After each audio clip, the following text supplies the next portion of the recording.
Hello, good afternoon. Good afternoon. Good afternoon, Miss. Good afternoon.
Hello, good afternoon.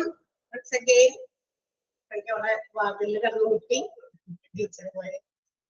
okay. Ready ആയോ എല്ലാവരും? Good afternoon തന്നെയാണോ? Okay, yes. അപ്പൊ നമുക്ക് തുടങ്ങാം. അപ്പൊ നമുക്ക് മ്യൂട്ട് ചെയ്തേ. Yes, good afternoon. Okay. നമ്മൾ എവിടെ വരെ എടുക്കുന്ന ഓർമ്മയുണ്ടാ? എവിടെ വരെയായി? പറഞ്ഞു. ഗ്രീവാൻസ് ഹാൻഡ്ലിംഗ് എന്ന് പറയുന്ന ചാപ്റ്റർ ആണ്.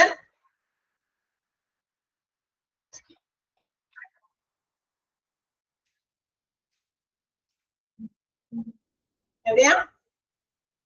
ഓർമ്മയില്ല? കഴിഞ്ഞ എന്താ പറയാ ട്യൂസ്ഡേയിൽ നിങ്ങൾക്ക് എക്സാം ആയിരുന്നു, അതുകൊണ്ട് ഒരു മോഡൽ എക്സാം ആയിരുന്നു. അപ്പൊ അതുകൊണ്ട് എന്റെ ക്ലാസ് ആയിരുന്നു, അത് മിസ്സായി പോയി. അപ്പൊ അതുകൊണ്ട് നിങ്ങൾ ചോദിക്കുകയാണ് എവിടെ വരെ നമ്മൾ എടുത്തു, ഓർമ്മയുണ്ടോന്ന് ചോദിച്ചതാ. എക്സാം ഒക്കെ നന്നായിരുന്നോ? എന്തെങ്കിലൊക്കെ ഒന്ന് പറയേ. എക്സാം നന്നായിരുന്നോ? നന്നായിരുന്നു. എല്ലാവരും നന്നായിട്ടൊക്കെ എഴുതിയല്ലേ? അപ്പോ സോ ആ ഒരു എക്സാം സൗണ്ട് ഞാൻ അൺമ്യൂട്ട് ചെയ്തിട്ടുണ്ട്. നിങ്ങൾക്ക് ഇതുപോലുള്ള എക്സാം എങ്ങനെ എഴുതാം, എക്സാമിന്റെ ആ പ്രൊസീജിയേഴ്സ് ഒക്കെ മനസ്സിലാക്കാൻ വേണ്ടിയിട്ടുള്ളതാണ്. അതുപോലെ തന്നെ നമ്മുടെ ഇനി അടുത്ത ഭാഗം 4, 5, 6 ചാപ്റ്റേഴ്സ് തീരുമ്പോൾ നമുക്ക് വീണ്ടും ഒരു മോഡൽ എക്സാം ഉണ്ടായിരിക്കും. അത് കഴിഞ്ഞിട്ടാണ് ഫൈനൽ എക്സാം ഉണ്ടാകുന്നത്. അപ്പൊ നമുക്ക് അത് ഒരു പ്രിപ്പറേഷൻ ആണ്, ആ ഒരു എക്സാമിന് വേണ്ടിയിട്ടുള്ള ഒരു പ്രിപ്പറേഷൻ ആണ്. യെസ്, അപ്പൊ നന്നായി എഴുതിയെന്ന് വിശ്വസിക്കുന്നു. സോ നമ്മൾ പഠിച്ചുകൊണ്ടിരുന്നത് സ്റ്റെപ്സ് ഇൻ ഡിസിപ്ലിനറി പ്രൊസീജിയർ. അവിടെ നിന്നാണ് നമുക്ക് എടുക്കേണ്ട. അതിലൊരു പോയിന്റ് പറഞ്ഞു അല്ലെ, നമ്മുടെ ഡിസിപ്ലിനറി പോളിസി. എന്താ പറയാ, ബിസിനസ് ഓർഗനൈസേഷൻസിൽ, ഏത് ബിസിനസ് ഓർഗനൈസേഷനിലാണെങ്കിലും അവര് ഫോളോ ചെയ്യേണ്ട കുറെ ഡിസിപ്ലിൻ പോളിസീസ് ഉണ്ട്. അവിടുത്തെ rules and regulations, terms and conditions അനുസരിച്ചിട്ടാണ് ഓരോ എംപ്ലോയീസും അവിടെ എന്താ പറയാ അവരുടെ പെർഫോമൻസ് ചെയ്യേണ്ടതും അവർ ബിഹേവ് ചെയ്യേണ്ടതും. സോ ഒരു disciplinary policy have to be followed. ആ ഡിസിപ്ലിനറി പോളിസി നമ്മൾ മെയിൻറ്റെയിൻ ചെയ്യണമെങ്കിൽ ചില നടപടികൾ അതിനകത്ത് സ്വീകരിക്കാനുണ്ട്. എങ്ങനെയാണ് നമ്മൾ ഡിസിപ്ലിൻ മെയിൻറ്റെയിൻ ചെയ്ത് കൊണ്ടുപോകാൻ സാധിക്കുക, അതിന്റെ കുറച്ച് സ്റ്റെപ്സ് ആണ് പറഞ്ഞിരുന്നത്. അതിൽ ഒന്നാമത്തെ step preliminary investigation. If any employee or employees conduct any misconduct or misbehave in the organization. ഏതെങ്കിലും എംപ്ലോയി അല്ലെങ്കിൽ ഒരു ഗ്രൂപ്പ് ഓഫ് എംപ്ലോയീസ് ഏതെങ്കിലും ബിസിനസ് ഓർഗനൈസേഷനിൽ ഏതെങ്കിലും തരത്തിൽ എന്താ പറയുക മിസ്ബിഹേവ് ചെയ്യുക, അല്ലെങ്കിൽ ഒരു മിസ്കോണ്ടക്ട് ചെയ്യുക, അല്ലെങ്കിൽ എല്ലാവരും കൂടി ചേർന്നിട്ട് എന്തെങ്കിലും ഓർഗനൈസേഷനെതിരായിട്ട് എന്തെങ്കിലും ചെയ്യുന്നുണ്ടെങ്കിൽ, അങ്ങനെ എന്തെങ്കിലും ചെയ്തു എന്ന് മാനേജ്മെന്റിന്റെ ശ്രദ്ധയിൽപ്പെട്ടാൽ, അല്ലെങ്കിൽ ആരെങ്കിലും ഇൻഫോം ചെയ്തു ഇങ്ങനെ ഒരു കാര്യം ഇന്ന എംപ്ലോയി ചെയ്തു, അല്ലെങ്കിൽ ആ എംപ്ലോയീസ് ഇങ്ങനെ ചെയ്തു എന്നൊരു ഇൻഫർമേഷൻ അവരിലേക്ക് റിസീവ് ചെയ്ത് കഴിഞ്ഞാൽ അന്നേരം തന്നെ എടുത്ത് പോയിട്ട് ഓടിപ്പോയിട്ട് അവർക്ക് എന്തെങ്കിലും തരത്തിലുള്ള പണിഷ്മെന്റുകൾ കൊടുക്കുക, അങ്ങനെയൊന്നും അല്ല ചെയ്യേണ്ടത്. First of all they have to make some investigation. ഒരു പ്രിലിമിനറി ഇൻവെസ്റ്റിഗേഷൻ അവർ അതിനു വേണ്ടി നോക്കണം. എന്ന് വെച്ചിട്ടുണ്ടെങ്കിൽ അതിനുവേണ്ടി ഒരു ഇൻസ്പെക്ടറിനെ, ഇൻവെസ്റ്റിഗേറ്റിംഗ് ഓഫീസറിനെ അതിനുവേണ്ടി വെക്കണം. ഈ പറയുന്ന ആ ഒരു കുറ്റകൃത്യം അല്ലെങ്കിൽ ആ ഒരു മിസ്കോണ്ടക്ട് ഇന്ന എംപ്ലോയി അല്ലെങ്കിൽ എംപ്ലോയീസ് ചെയ്തിട്ടുണ്ടോ അതൊന്ന് കൺഫേം ചെയ്യണം. ആദ്യം തന്നെ അത് ശരിയാണോ ഈ പറഞ്ഞ കാര്യം. നമ്മൾക്ക് അറിയാം ഒരുപാട് കാര്യങ്ങൾ വേണ്ടതും വേണ്ടാത്തതും ഒക്കെ ഒത്തിരി നമ്മുടെ സൊസൈറ്റിയിൽ സ്പ്രെഡ് ചെയ്യാറുണ്ട്. ബിസിനസ് ഓർഗനൈസേഷൻസിലും അങ്ങനെ തന്നെ അവരിങ്ങനെ പറഞ്ഞു, ഇവരിങ്ങനെ ചെയ്തു, അത് ഇതെന്നൊക്കെ പറഞ്ഞിട്ട് ഒത്തിരി കാര്യങ്ങൾ ഇങ്ങനെ കടന്ന് ഓടി പറയും, അല്ലെങ്കിൽ അതിനകത്തൊക്കെ കടന്ന് ഇങ്ങനെ കുഴഞ്ഞു പറയും.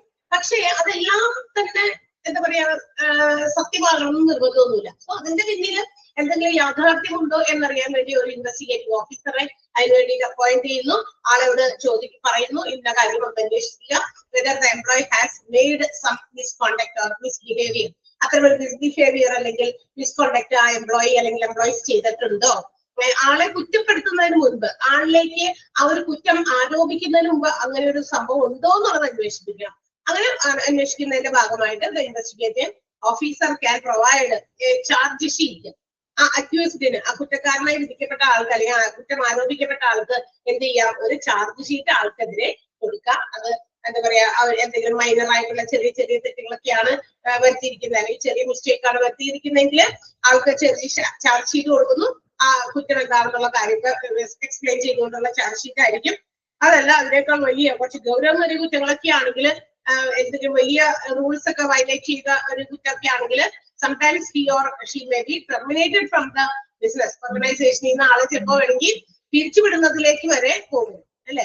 അപ്പൊ അങ്ങനെയുള്ള കാര്യങ്ങളൊക്കെയാണ് ആദ്യം ചെയ്യേണ്ടത്. അല്ലാതെ നമ്മൾ ഓടിച്ചാടി എന്തെങ്കിലും കേൾക്കുമ്പോഴേ പോയിട്ട് ഒരു ഡിസിപ്ലിനറി ആക്ഷൻ അത്തരം എംപ്ലോയീസിന്റെ നേരെ ചുമത്താൻ പാടില്ല. No disciplinary action should be taken by the management until there are confirmed about the misconduct which is done by the employee. എംപ്ലോയിയിൽ നിന്ന് അത്തരം ഒരു മിസ്കോണ്ടക്ട് വന്നു എന്ന് ഉറപ്പിക്കുന്നത് വരെ ഉറപ്പിച്ചു കഴിഞ്ഞാലും വേണമെങ്കിൽ ഡിസിപ്ലിനറി ആക്ഷൻ എടുക്കാം. അതുവരെ ആളില് ഒരു തരത്തിലുള്ള ഡിസിപ്ലിനറി ആക്ഷൻ എടുക്കാൻ മാനേജ്മെന്റിന് എന്തില്ല, അവകാശമില്ല എന്നാണ് പറയുക. അതിനകത്ത് അണ്ടർലൈൻ ചെയ്യേണ്ട സെന്റൻസ് ഒക്കെ അണ്ടർലൈൻ ചെയ്തല്ലേ. അടുത്ത പോയിന്റ് പറഞ്ഞോട്ടെ, എല്ലാവരും എത്തിയോ? യെസ്. അടുത്തത് ഇഷ്യൂ ഓഫ് ചാർജ് ഷീറ്റ്. അപ്പൊ നമ്മൾ പറഞ്ഞു തൊട്ട് മുകളിലത്തെ ഒന്നാമത്തെ പോയിന്റില് പ്രിലിമിനറി ഇൻവെസ്റ്റിഗേഷന് വേണ്ടിയിട്ട് ഇൻവെസ്റ്റിഗേറ്റിംഗ് ഓഫീസർ പോയിട്ട് ഇത് ശരിയാണോ തെറ്റാണോ, ആണെങ്കിൽ ആളുടെ പേരിൽ എന്തൊക്കെയാണ് കാര്യങ്ങളെന്ന് മനസ്സിലാക്കി ഇന്ന ആൾ തെറ്റ് ചെയ്തു എന്നുണ്ടെങ്കിൽ ആൾക്കെതിരെ ചാർജ് ഷീറ്റ് തയ്യാറാക്കുമെന്ന് പറഞ്ഞു. അപ്പൊ എന്താണ് ചാർജ് ഷീറ്റ് ഇഷ്യൂ ചെയ്യുന്നതാണ് അടുത്ത പോയിന്റ്. എന്താണ് ചാർജ് ഷീറ്റ്? ചാർജ് ഷീറ്റ് എന്ന് പറയുന്നത് it's a show cause notice ആണ്. ഷോക്ക് കോസ് നോട്ടീസ് ആണ് എന്ന് വെച്ചാൽ കാരണം കാണിക്കൽ നോട്ടീസ് ആണ്. ആള് ഇന്ന കാര്യം ഇനി എന്ന് പറയുന്നത്, ഇപ്പൊ ഞാൻ എന്തെങ്കിലും മിസ്കോണ്ടക്ട് ചെയ്തു, അപ്പൊ ഇൻവെസ്റ്റിഗേറ്റ് ചെയ്തു, ശരി അതിൽ എനിക്ക് പങ്കുണ്ട്, അല്ലെങ്കിൽ ആ മിസ്കോണ്ടക്റ്റിൽ എന്ന് പറയുന്ന കാര്യം ഞാൻ ചെയ്തിട്ടുണ്ട് എങ്കിൽ എനിക്കെതിരെ ഒരു ചാർജ് ഷീറ്റ് തയ്യാറാക്കും. അത് ഷോക്ക് കോസ് നോട്ടീസ് ആണ്. എന്തിനാണ് എനിക്ക് ചാർജ് ഷീറ്റ് തരുന്നത് എന്നുള്ളത് എക്സ്പ്ലെയിൻ ചെയ്യാൻ വേണ്ടിയിട്ട്, എന്താണ് ആ ഒരു എന്ത് മിസ്കോണ്ടക്ട് ആണോ എംപ്ലോയി ചെയ്തത്, അതൊക്കെ കൃത്യമായിട്ട് എന്ത് മിസ്റ്റേക്ക് ആണ് ചെയ്തത് എന്നുള്ളത് കൃത്യമായിട്ട് റിട്ടൺ ഫോമിൽ എഴുതി കൊടുക്കുക. അതിനെയാണ് നമ്മൾ ചാർജ് ഷീറ്റ് എന്ന് വിളിക്കുക. ചാർജ് ഷീറ്റ് എന്ന് പറയുന്നത് ഒരു ഷോക്ക് കോസ് നോട്ടീസ് ആണ്, which explains the misconduct done by the employee and also the reason for that misconduct. എന്താണ് ചെയ്ത കുറ്റമെന്നും എന്ത് കാരണമാണ് ആ കുറ്റം ചെയ്യാനുള്ള പ്രേരണ ഉണ്ടായത് എന്നുള്ളതൊക്കെ കാണിച്ചുകൊണ്ട് എക്സ്പ്ലെയിൻ ചെയ്തുകൊണ്ടുള്ള ഒരു ഷോക്ക് കോസ് നോട്ടീസ്, അതിനെയാണ് നമ്മൾ എന്ത് വിളിക്കുക, ചാർജ് ഷീറ്റ് എന്ന് വിളിക്കുക. ക്ലിയർ ആയോ? എന്താണ് ചാർജ് ഷീറ്റ് എന്ന് മനസ്സിലായോ? അപ്പൊ ഈ എന്താ പറയാ, നമ്മൾ ഇൻവെസ്റ്റിഗേഷൻ ഒക്കെ നടത്തി കഴിയുമ്പോഴായിരിക്കും ഈ ആള് ഇന്ന തെറ്റുകാരനാണ് അല്ലെങ്കിൽ തെറ്റുകാരിയല്ല എന്നൊക്കെ മനസ്സിലാക്കുക. സോ ആ തെറ്റുകാരനാണെന്ന് മനസ്സിലാക്കി കഴിഞ്ഞാൽ മാത്രം ആഫ്റ്റർ ദ ഇൻവെസ്റ്റിഗേഷൻ ഒക്കെ കഴിഞ്ഞതിന് ശേഷം ആണ് നമ്മൾ എന്ത് ചെയ്യുന്നത്, ഈ ചാർജ് ഷീറ്റ് ആൾക്കെതിരെ ഉണ്ടാക്കുക അല്ലെങ്കിൽ പ്രിപ്പയർ ചെയ്ത് കൊടുക്കേണ്ടത്. അപ്പൊ മനസ്സിലാക്കാൻ സാധിക്കും എംപ്ലോയി എന്താണ് തെറ്റ് ചെയ്തത് എന്നും അല്ലെങ്കിൽ ഏത് റൂളാണ് തെറ്റിച്ചത് എന്നുള്ളതൊക്കെ മനസ്സിലാക്കി കഴിഞ്ഞാൽ first of all as soon as possible they have to prepare the charge sheet. ആ ഒരു ചാർജ് ഷീറ്റ് എത്രയും പെട്ടെന്ന് തന്നെ തയ്യാറാക്കുക. എന്നിട്ട് ഈ ചാർജ് ഷീറ്റ് എന്ന് പറയുമ്പോൾ ഒരിക്കലും ഒരു എന്താ പറയാ ഒരു പണിഷ്മെന്റ്, ഒരു ശിക്ഷയല്ല കേട്ടോ. ചാർജ് ഷീറ്റ് എഴുതി കൊടുക്കാണതേ, ഇന്നൊരു തെറ്റ് അല്ലെങ്കിൽ ഒരു മിസ്കോണ്ടക്ട് അല്ലെങ്കിൽ ഇന്നൊരു റൂള് വയലേറ്റ് ചെയ്തതായിട്ട് ശ്രദ്ധയിൽപ്പെട്ടിട്ടുണ്ട്, മാനേജ്മെന്റിന്റെ ശ്രദ്ധയിൽപ്പെട്ടിട്ടുണ്ട്, അതിന്റെ അന്വേഷണ ഭാഗമായിട്ടാണ് നമ്മളിങ്ങനെ വന്നേക്കണേ, ഇതാണ് കാരണം എന്നൊക്കെ പറഞ്ഞിട്ട് അത് കാണിക്കുക. അവർക്ക് പ്രൊവൈഡ് ചെയ്യാനുള്ളതാണ് ആ ഒരു സ്റ്റേറ്റ്മെന്റ്. അപ്പൊ അതിന് വേണ്ടിയിട്ടുള്ളതാണ്, അല്ലാത്തത് ഒരു പണിഷ്മെന്റ് ഒന്നുമല്ല. ഓക്കെ. ആൻഡ് എന്നിട്ട് എന്താ പറയാ അത് കൊടുക്കുക. അതൊരു വാണിംഗ് ആണ് ആ എംപ്ലോയിക്ക്, എന്താണ് താൻ ചെയ്ത തെറ്റാണ് എന്നുള്ളത് മനസ്സിലാക്കി കൊടുക്കുന്ന ഒരു വാർണിംഗ് ലെറ്റർ കൂടിയാണ് ഈ പറയുന്ന നമ്മളുടെ ചാർജ് ഷീറ്റ് എന്ന് പറയുന്നത്. So that the employee can make or understand his mistakes. ആൾക്ക് തന്റെ മിസ്റ്റേക്ക് എന്താണെന്ന് മനസ്സിലാക്കാൻ സാധിക്കും. എന്താണ് ഇങ്ങനെയുള്ള റൂൾസ് ഒക്കെ വയലേറ്റ് ചെയ്ത് ആള് എന്താ പറയാ അതിന്റെ ഒരു കോൺസിക്വൻസസ് നമ്മൾ ഫേസ് ചെയ്യണം എന്നുള്ള ആ ഒരു അലേർട്ട് ഒക്കെ കിട്ടാൻ വേണ്ടിയിട്ടാണ് ഈ ഒരു ചാർജ് ഷീറ്റ് കൊടുക്കുക. അപ്പൊ എനിക്കൊരു ബോധ്യം വരും കാരണം ഇതുപോലെയുള്ള ഇനിയും ചിലപ്പോ ചില റൂൾസ് ഒക്കെ വയലേറ്റ് ചെയ്യാനുള്ള സാഹചര്യങ്ങൾ ഉണ്ടായിക്കഴിഞ്ഞാൽ അതിൽ നിന്ന് ഓടി മാറാൻ അല്ലെങ്കിൽ അത് നമുക്കൊരു എന്താ പറയാ ബോധ്യം തരും, ഇന്ന ചെയ്ത് കഴിഞ്ഞാൽ പണിഷ്മെന്റ് കിട്ടും ഉറപ്പാണ് കേട്ടോ എന്നുള്ള ആ ഒരു അലേർട്ട് ഫീലിങ്ങിനൊക്കെ വേണ്ടിയിട്ടാണ് ഇതുപോലുള്ള ചാർജ് ഷീറ്റ് ഇത്തരം മിസ്കണ്ടക്ട് ചെയ്യുന്ന എംപ്ലോയീസിന് കൊടുക്കുന്നത്.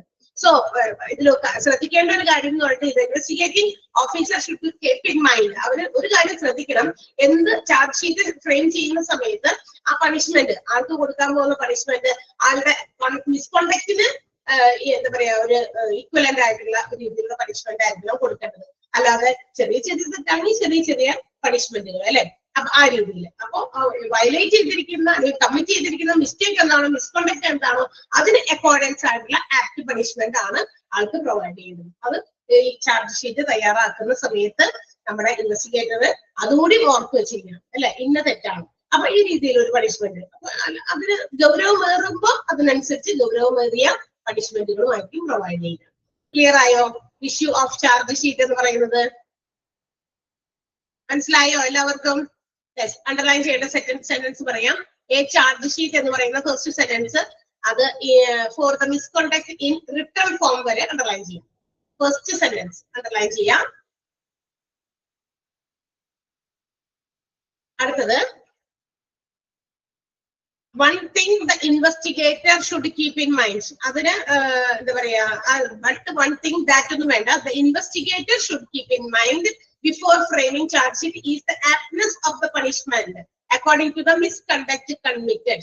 കമ്മിറ്റ് ചെയ്തിരിക്കുന്ന മിസ്കണ്ടക്റ്റിന്റെ അതിനനുസരിച്ച് അതിന് ആപ്റ്റ് ആയിട്ടുള്ള പണിഷ്മെന്റ് ആണ് ചാർജ് ഷീറ്റ് ഫ്രെയിം ചെയ്യുമ്പോൾ നമ്മളുടെ ആ എംപ്ലോയിക്ക് കൊടുക്കേണ്ടത് എന്നുള്ള കാര്യം ഇൻവെസ്റ്റിഗേറ്റിംഗ് ഓഫീസർ മറക്കരുത്. അത് ഓർമ്മയിൽ വെക്കണം. മനസ്സിലായി? അല്ലാതെ എന്താ പറയാ ഇപ്പൊ എന്തെങ്കിലും വ്യക്തി വൈരാഗ്യം ഒക്കെ വെച്ചിട്ടല്ല, ചെറിയ തെറ്റാണെങ്കിൽ കൂടി ചെറിയൊരു റൂൾ എന്തെങ്കിലും തെറ്റിച്ചതിന്റെ ഫലമായിട്ട് വലിയ വലിയ പണിഷ്മെന്റുകളൊക്കെ പ്രൊവൈഡ് ചെയ്യാം. അതൊക്കെ പറ്റൂല, അങ്ങനെയൊന്നും പാടില്ല. എന്ത് കമ്മിറ്റ് ചെയ്തിരിക്കുന്ന മിസ്റ്റേക്ക് എന്താണോ അതിന് ആപ്റ്റ് ആയിട്ടുള്ള പണിഷ്മെന്റ് ആണ് പ്രൊവൈഡ് ചെയ്യുന്നത്. ക്ലിയർ ആയോ? രണ്ട് സെന്റൻസ് ആണ് അണ്ടർലൈൻ ചെയ്യുന്നത്, first and last one. Okay, ഇനി അടുത്തത് കൺസിഡറേഷൻ ഓഫ് ദ എക്സ്പ്ലനേഷൻ ആണ്. ഇനി when the employee is provided with the charge sheet, ഈ എംപ്ലോയിക്ക് നമ്മൾ ഇപ്പൊ പറഞ്ഞു രണ്ടാമത്തെ സ്റ്റെപ്പിൽ, ആദ്യത്തെ സ്റ്റെപ്പിൽ നമ്മൾ പ്രിലിമിനറി ഇൻവെസ്റ്റിഗേഷൻ ഒക്കെ നടത്തി ആ എംപ്ലോയി കുറ്റക്കാരനാണ്, അപ്പൊ ആള് ഇന്ന ഒരു മിസ്കോണ്ടാക്ട് ചെയ്തിട്ട് അതിന്റെ പേരിൽ ആൾക്ക് ചാർജ് ഷീറ്റ് കൊടുക്കുന്നു. അപ്പൊ ഈ ചാർജ് ഷീറ്റ് കിട്ടിക്കഴിഞ്ഞാൽ what are the possibilities the employee can do? ഈ എംപ്ലോയിക്ക് ചില സാധ്യതകളുണ്ട്, ചില കാര്യങ്ങളുണ്ട് എംപ്ലോയിയുമായിട്ട് ബന്ധപ്പെട്ട്. ചാർജ് ഷീറ്റ് കിട്ടി, ഞാൻ എന്തെങ്കിലും മിസ്കോണ്ടാക്ട് ചെയ്തു എന്ന് പറഞ്ഞു എനിക്കെതിരെ ഒരു ചാർജ് ഷീറ്റ് തന്നൂന്നില്ല. സോ എനിക്ക് ചില കാര്യങ്ങൾ ചെയ്യാം. ആ ചെയ്യാൻ പറ്റുന്ന ചില പോസിബിലിറ്റീസ് ആണ് അടുത്തത് പറയുന്നത്.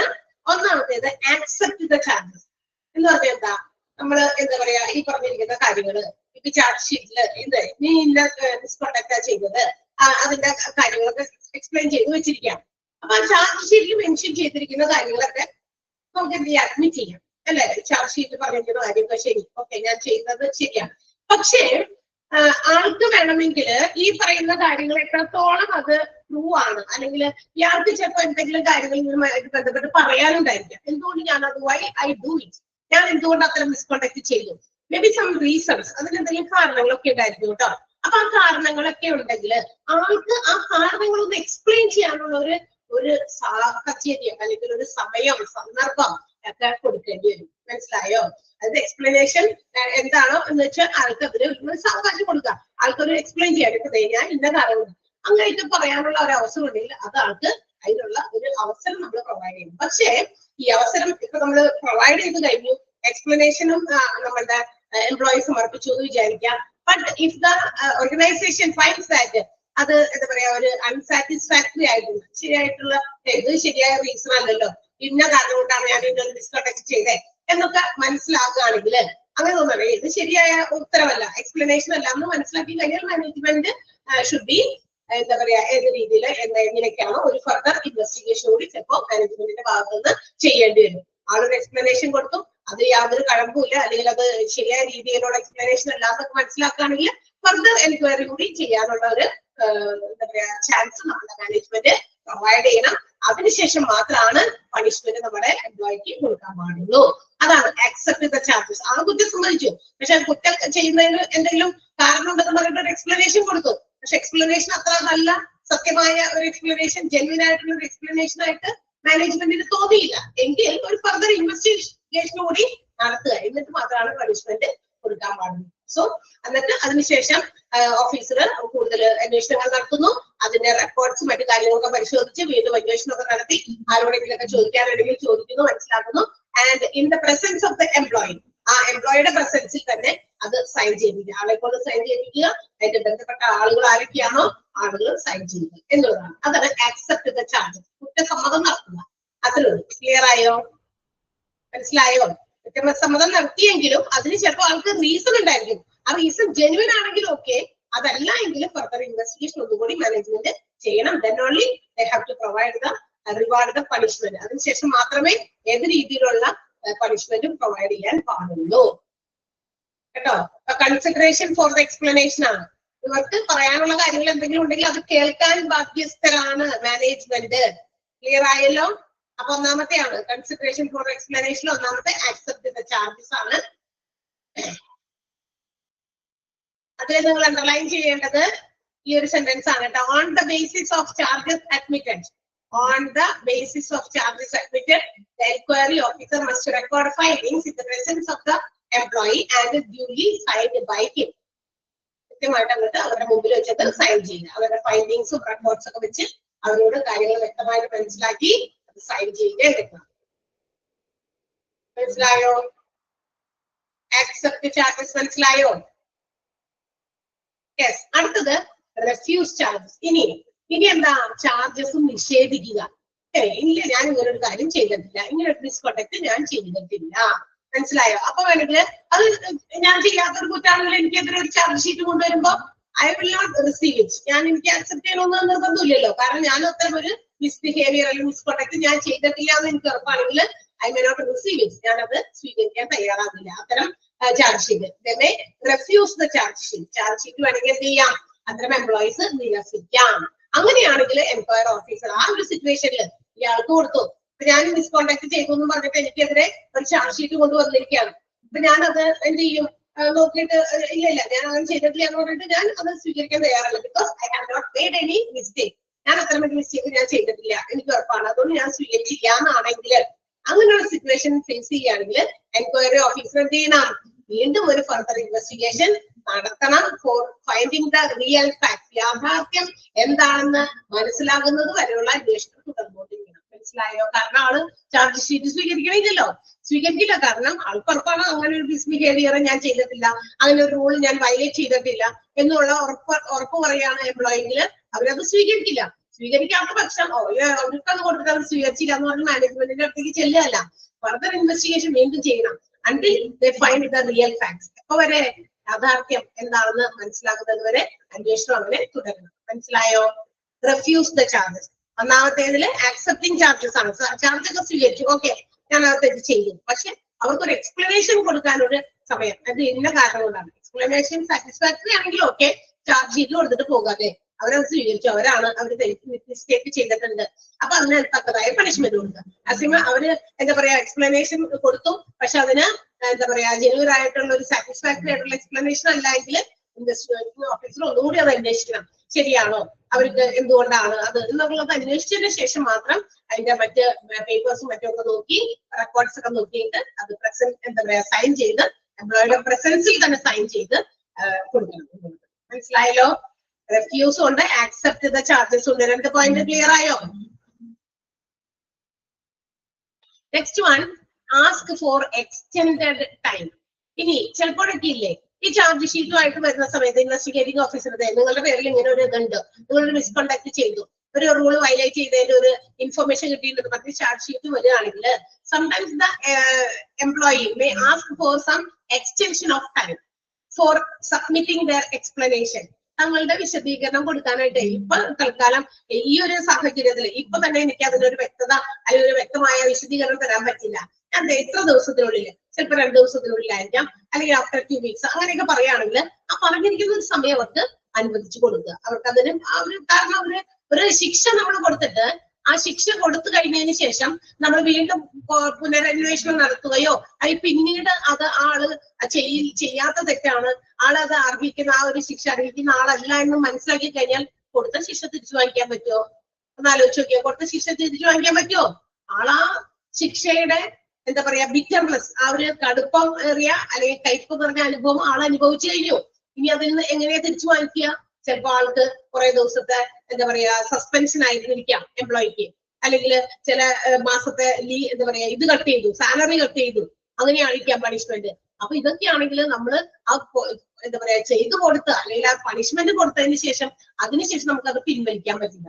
അപ്പൊ അതിനേക്കാൾ നല്ലത് എന്ത് ചെയ്യാം, അങ്ങനെ ഒരു സമയം അവർ ചോദിക്കുകയാണ്, ഒരു extension of time four explanation, എനിക്ക് വിശദമായിട്ട് കാര്യങ്ങൾ പറയാനുണ്ട്, അല്ലെങ്കിൽ ഇന്ന ദിവസം 2 ദിവസം എനിക്ക് സാവകാശം തരണം എന്ന് അവര് റിക്വസ്റ്റ് ചെയ്യുകയാണെങ്കിൽ you have to give it. ആ ഒരു സമയം അവർക്ക് അത് പ്രൊവൈഡ് ചെയ്യണം. മനസ്സിലായോ? ആ എക്സ്പ്ലനേഷൻ സബ്മിറ്റ് ചെയ്യാൻ വേണ്ടി. ക്ലിയർ ആയോ? Ask for extension of time. മനസ്സിലായോ?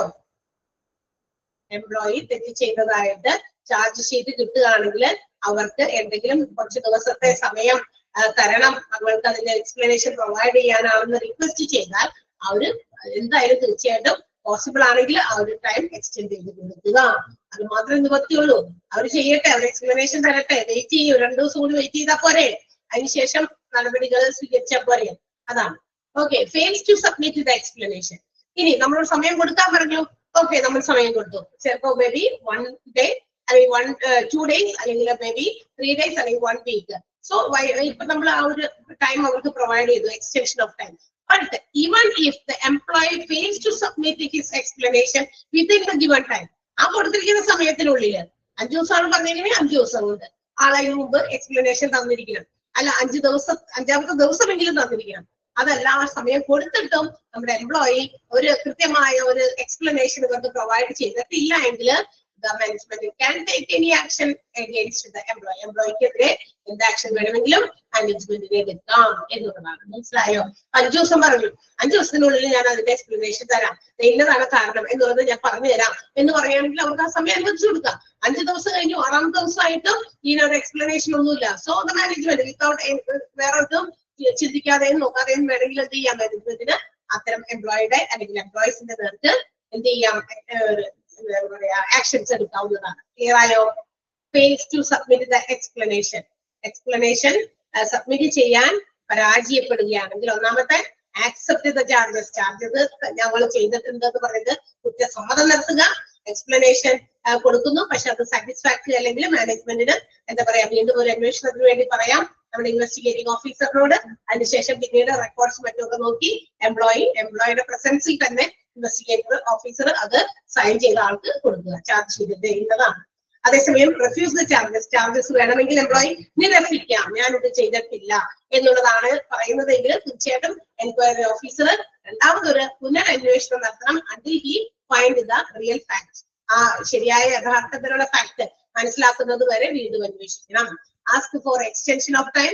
എക്സ്ട്രാ ടൈമിന് വേണ്ടിയിട്ട് എംപ്ലോയർ റിക്വസ്റ്റ് ചെയ്യുകയാണെങ്കിൽ, എന്റെ എക്സ്പ്ലനേഷന് വേണ്ടിയിട്ട് എനിക്ക് ഇത്ര ദിവസം സമയം സാവകാശം തരണമെന്ന് റിക്വസ്റ്റ് ചെയ്യുകയാണെങ്കിൽ if possible the time should be extended. ആ സമയം അനുവദിച്ച് എക്സ്റ്റെൻഡ് ചെയ്ത് കൊടുക്കണം. Fails to submit the explanation within time. സമയത്തിനുള്ളിൽ, പറഞ്ഞ സമയത്തിനുള്ളിൽ എക്സ്പ്ലനേഷൻ കൊടുക്കാനായിട്ട് ഫെയിൽ ആകുകയാണെങ്കിൽ management can take disciplinary action against the employees. എംപ്ലോയീസിന്റെ നേർക്ക് ഡിസിപ്ലിനറി ആക്ഷൻ എടുക്കാൻ പറ്റും. മനസ്സിലായോ? ഇതൊക്കെ കൺസിഡറേഷൻ ഫോർ എക്സ്പ്ലനേഷനിലുള്ളതാ. എക്സ്പ്ലനേഷന് വേണ്ടിയിട്ടുള്ള ചില കാര്യങ്ങൾ നമുക്ക് സൗകര്യങ്ങൾ വേണമെങ്കിൽ ചിലപ്പോൾ എംപ്ലോയീസിന് ചെയ്തു കൊടുക്കേണ്ടി വരും. അതിൽ വരുന്ന 4 പോയിന്റാണ് നമ്മളിപ്പോ പറഞ്ഞത്. ക്ലിയർ ആയോ? ഡിസിപ്ലിനറി ആക്ഷന്റെ സ്റ്റെപ്സിനകത്ത് വന്നിരിക്കുന്ന ഒരു പോയിന്റ് ആയിരുന്നു കൺസിഡറേഷൻ ഫോർ എക്സ്പ്ലനേഷൻ. അതിൽ വന്നിരിക്കുന്ന സബ് പോയിന്റുകളാണ് ഈ 4 പറഞ്ഞത്. ഓക്കെ, അടുത്തത് 4ാമത്തെ പോയിന്റ്. ഇതിന്റെ ഡിസിപ്ലിനറി ആക്ഷന്റെ സ്റ്റെപ്സിൽ 4ാമത്തെ പോയിന്റ് ആണ് നോട്ടീസ് ഓഫ് എൻക്വയറി. ഇനി അപ്പൊ നമ്മൾ ചാർജ് ഷീറ്റ് ഒക്കെ കൊടുക്കും നമ്മുടെ എംപ്ലോയിക്ക് ഇന്ന ഒരു മിസ്കോണ്ടക്ട് ചെയ്തിട്ടുണ്ട്. അപ്പൊ നമ്മുടെ employee after receiving the charge sheet, ഈ ചാർജ് ഷീറ്റ് കിട്ടിക്കഴിഞ്ഞാൽ സ്വീകരിച്ചുവെങ്കിൽ എനിക്കത് കിട്ടി, ശരി ഞാൻ മിസ്കോണ്ടക്ട് ചെയ്താണ്, അപ്പൊ ഞാൻ സ്വീകരിച്ചു. അങ്ങനെയാണെങ്കിൽ അതിനുശേഷം എന്താ പറയാ, ആ ചാർജ് ഷീറ്റ് കൊടുത്തു കഴിഞ്ഞതിന് ശേഷം എന്ത് ചെയ്യണം? He or she should be informed about the time, date and place of enquiry. ഇവർക്ക് വീണ്ടും ഒരു എന്താ പറയാ ഇതിനെ കുറിച്ച് വീണ്ടും അന്വേഷിക്കാനായിട്ട് വരും. ഇവർക്ക് എന്തെങ്കിലും പറയാനോ മറ്റു കാര്യങ്ങളൊക്കെ എന്തെങ്കിലും അന്വേഷിക്കാനായിട്ട് വരും. അത് അന്വേഷിക്കാനായിട്ട് വരുന്ന കാര്യം, അതിന്റെ സ്ഥലം, അതുപോലെ തന്നെ സമയം, അതുപോലെ തന്നെ എന്താ പറയാ പ്ലേസ്, ഡേറ്റും ടൈമും ഒക്കെ കൃത്യമായിട്ട് അവരെ ഇൻഫോം ചെയ്തിരിക്കട്ടെ. നിങ്ങൾക്ക് ചാർജ് ഷീറ്റ് കിട്ടിയിട്ടുണ്ട്. അപ്പൊ ഇതിനെ കുറിച്ചൊക്കെ ബാക്കിയുള്ള ഇൻവെസ്റ്റിഗേഷൻ വേണ്ടി നമ്മൾ വരുന്നതായിരിക്കും എന്നുള്ള കാര്യം. അപ്പൊ ആ വരുന്ന എൻക്വയറിക്ക് വരുന്ന കാര്യത്തെ കുറിച്ചിട്ടുള്ള എക്സ്പ്ലനേഷൻ ആണ് അവർ ഇൻഫോം ചെയ്യേണ്ടത്. എന്ത്, എവിടെ വെച്ചിട്ടാണ് ഇൻക്വയറി നടത്തുക, ഏത് ഡേറ്റിലാണ്, ഏത് സമയത്താണ് എന്നുള്ളതൊക്കെ കൃത്യമായിട്ട് അവരെ അറിയിച്ചിരിക്കണം. അറിയിക്കാത്തൊന്നും ചിലരൊന്നും ഓടി. അപ്പൊ അങ്ങനെ ഇൻവെസ്റ്റിഗേറ്റിംഗ് ഓഫീസർ ആരാണെന്നും അറിയിക്കണം. മനസ്സിലായത്, ഇന്ന ആളായിരിക്കും ഇൻവെസ്റ്റിഗേഷന് വേണ്ടി വരിക. ഇതൊക്കെ കൃത്യമായിട്ട് വളരെ ക്ലിയർ ഇൻ അഡ്വാൻസ് നേരത്തെ കൂട്ടി എംപ്ലോയിക്ക് പറഞ്ഞ് മനസ്സിലാക്കി കൊടുത്തിരിക്കുകയാണ്. So that employee can be prepared. അപ്പൊ അതനുസരിച്ച് എന്ത് ചെയ്യാം, എംപ്ലോയിക്ക് കൃത്യമായിട്ട് ഒരു കരുതലൊക്കെ ആയിട്ട് ഇരിക്കാം, അല്ലെ, ഒരു പ്രിപ്പയർഡ് ആയിട്ട് ഇരിക്കാം. ഇത് അന്വേഷിക്കാനായിട്ട് വരുന്നുണ്ട് എന്നുള്ള കാര്യം, അല്ലെ. കേസുകളൊക്കെ കൊടുത്തു കഴിയുമ്പോൾ കേസിന്റെ അന്വേഷണത്തിന് വരും എന്നൊക്കെ പറയുമ്പോൾ നമ്മളൊന്ന് പ്രിപ്പയർഡ് ആയിട്ടിരിക്കും, അല്ലെ. ഏതെങ്കിലും തരത്തിലുള്ള കേസസ് ഒക്കെ വരുമ്പോ എന്തിന് നമ്മളുടെ അറിയാം, നമ്മളിപ്പോ ഈ എന്താ പറയാ എബ്രോഡ് ഒക്കെ പോകാൻ വേണ്ടിയിട്ട് പാസ്പോർട്ട് ഒക്കെ എടുക്കാൻ നിൽക്കുമല്ലോ, അല്ലെ. പാസ്പോർട്ടിന്റെ വെരിഫിക്കേഷന് പോലീസ് വരും അന്വേഷിക്കാനായിട്ട് പറയുമ്പോ നമ്മൾ അതിനൊരു അലേർട്ട് ആയിട്ടിരിക്കും, പ്രിപ്പയർഡ് ആയിട്ടിരിക്കും. അവർ എന്തൊക്കെ ക്വസ്റ്റ്യൻസ് ചോദിക്കും, അതിനൊക്കെ നമ്മളൊന്നും ഒരു പ്രിപ്പറേഷൻ, എന്തൊക്കെ ആൻസേഴ്സ് നമ്മൾ പറയണം എന്നുള്ളതൊക്കെ. അപ്പൊ അതിന്റെ പ്രിപ്പറേഷൻ എടുക്കാനായിട്ട് നമ്മളുടെ ആ ഒരു എംപ്ലോയിക്ക് സാധിക്കും എന്നുള്ളതാണ്. കാരണം അതിനാണ് ഇവരോട് നേരത്തെ കൂട്ടി അവരെ ഒന്ന് അറിയിച്ചിരിക്കണം, എവിടെയാണ്, എന്നാണ്, എപ്പോഴാണ്, ഏത് ഡേറ്റിലാണ് എൻക്വയറിക്ക് വേണ്ടി വരിക എന്നുള്ളത് എംപ്ലോയിനെ അഡ്വാൻസ് ആയിട്ട് അറിയിച്ചിരിക്കണം. അങ്ങനെ അത് സാധാരണ ഈ പറയുന്ന എന്താ പറയാ എൻക്വയറി നടത്തുമ്പോൾ റീസണബിൾ ടൈം, അതായത് എന്താ പറയാ ഒരു പ്രത്യേക രീതിയിൽ അതിനാവശ്യമുള്ള സമയമൊക്കെ അതിന് വേണ്ടി എക്സ്പ്ലനേഷന് വേണ്ടിയൊക്കെ പ്രൊവൈഡ് ചെയ്തിരിക്കണം. ധൃതി പിടിച്ച് അയ്യോ അത് അങ്ങനൊന്നും ചെയ്യാൻ പാടില്ല. അവർക്ക് ആ എന്താ പറയാ ഒരു എക്സ്പ്ലനേഷൻ കൊടുക്കാനുള്ള റീസണബിൾ ടൈം ഒക്കെ അവർക്ക് ആ എൻക്വയറിയുടെ സമയത്ത് പ്രൊവൈഡ് ചെയ്തിരിക്കണം. എനിക്ക് പോയിട്ട് ധൃതിയുണ്ട്, നിങ്ങൾ വേഗം ഒന്ന് ശരിയാക്കണം എന്നൊക്കെ പറഞ്ഞ് നമ്മുടെ ഇൻവെസ്റ്റിഗേറ്റിംഗ് ഓഫീസർ ധൃതി ഒന്നും പിടിക്കാൻ പാടില്ല. Reasonable time should be for provided, അല്ലെ, അതിന് വേണ്ടിയിട്ട് പ്രൊവൈഡ് ചെയ്തിരിക്കണം. ക്ലിയർ ആയോ, മനസ്സിലായോ? നോട്ടീസ് ഓഫ് എൻക്വയറി, നോട്ടീസ് മുന്നേ കൂട്ടി കൊടുക്കുക, ദാറ്റ്സ് ഓൾ. അപ്പൊ നിങ്ങൾ അണ്ടർലൈൻ ചെയ്യണം ഈ ഒരു sentence. The employee receiving the charge sheet should be informed in advance about the date, time and place of enquiry. ആ ഒരു സെന്റൻസ് അണ്ടർലൈൻ ചെയ്യാം.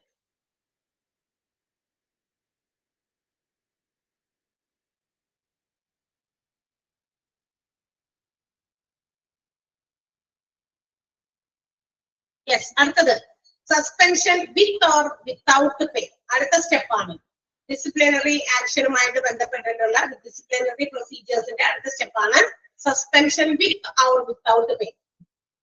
അത് it depends completely on the management.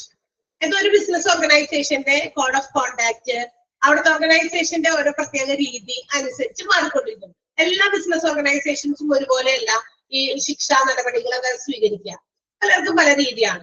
അതുകൊണ്ടാണ് പറയുന്നത് അത് it all depends upon the management. മാനേജ്മെന്റിൽ അധിഷ്ഠിതമാണ്. Suspend ചെയ്യണോ, ആ സസ്പെൻഷന്റെ സമയത്ത് ആൾക്ക് പേയ്മെന്റ് കൊടുക്കണോ വേണ്ടേ എന്നുള്ളതൊക്കെ മാനേജ്മെന്റ് അത് തീരുമാനിക്കാം.